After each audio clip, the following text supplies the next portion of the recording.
Hi everyone, and welcome to Weekly Cooking with Becky. Today we are going to be making a no-bake chocolate brownie. Now what I'm purposely doing today is I am taking a recipe from the big man's world. He's known for amazing recipes. This one is not low carb. It's not keto friendly, but we're gonna make it low carb and keto friendly. It only has 4 ingredients. So the first one, and I'm gonna put the link in there, and you'll see what the total carb amounts are. I'm gonna tell you our swaps. So the first thing he calls for is a cup of almond butter. Now, traditional creamy almond butter tends to run 6 to 7 carbs because it has sugar in it. So you need to find yourself a creamy almond butter. And this one is from Walmart, but it says no sugar or salt added. So with that immediately pulled out, it brought it down to 3 carbs. So that being taken away already reduced our carb count. So I used a cup of that. Then he said to use a half a cup of maple syrup. He used a very high sugar content one. I'm using Maple Grove Farm sugar-free. This one has 1 net carb per serving, only 1. So we use a half a cup versus 12, 13, or even up to 30, depending on what type of sweetener you use, and then divide it out. This one's only got 1. So there's that, and then the cocoa powder. Lastly, he has a recipe for icing.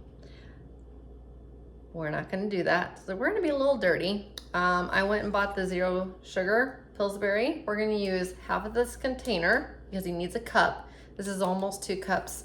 But just to let you know that when you do your servings, total carbs are 16, fiber is 13, sugar alcohol is 10. So first I take 16 minus 3, which is 13. 13 minus the 10 sugar alcohols, which is 3.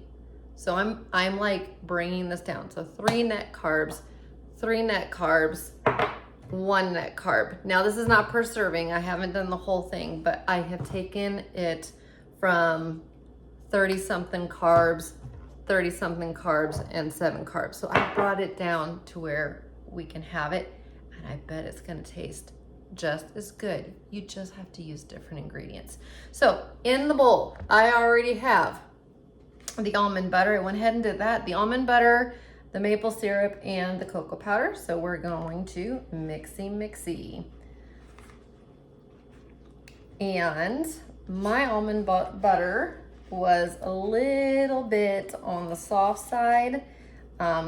It's over 100 degrees in Arizona, and it sat out in the car for a while. So I might have to put it in the fridge and let it set before I do the taste test. Just for a little bit. Yeah, if you're not in quite hot country, or you don't let it sit in your car for, a couple hours, you should be fine. But you'll already see this is thickening up quite nicely into a batter consistency.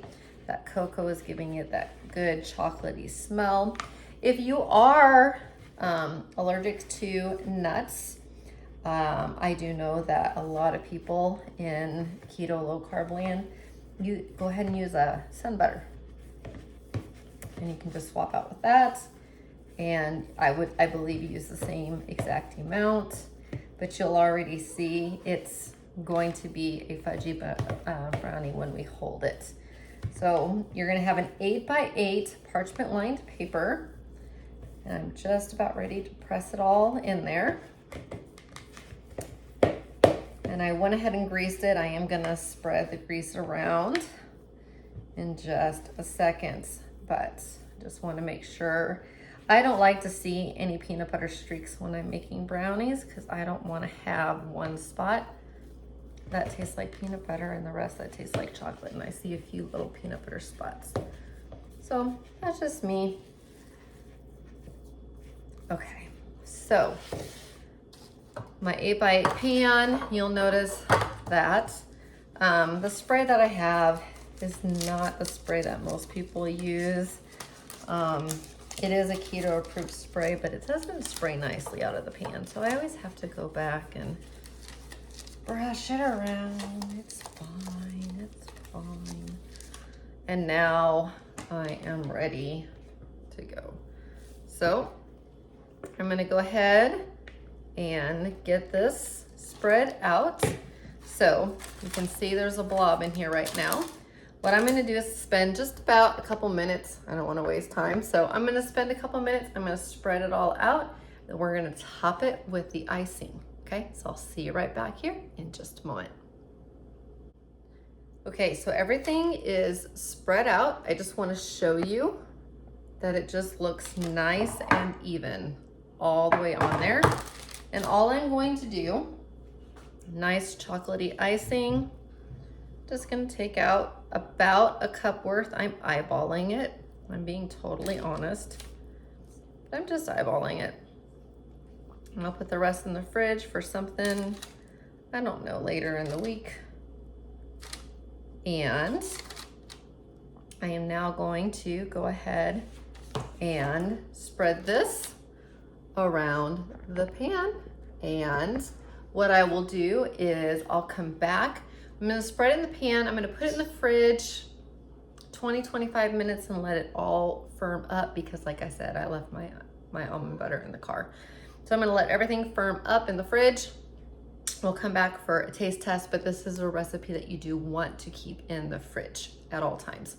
So we'll be back for the taste test and you'll see how it all looks. No baking. See you then.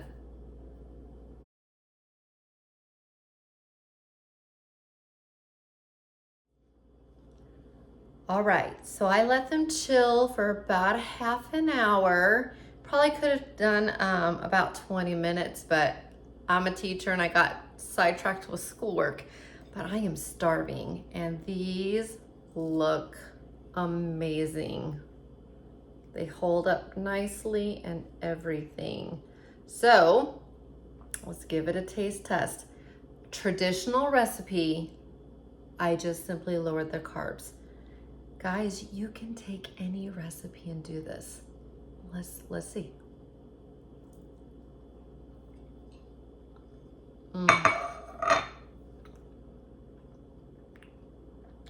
My only negative, I got icing on my fingers.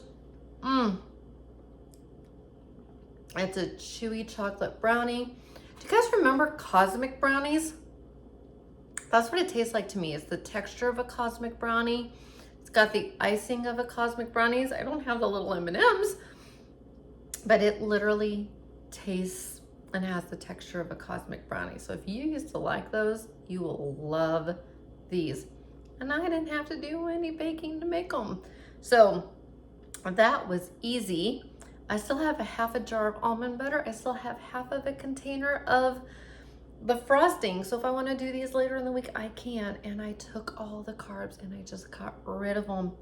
A few minor swaps, and you can take recipes and do the same. Hope you like that. I will post the original recipe. Just do my swaps. No one will ever know. I hope you guys enjoy, and we will see you next time. Bye.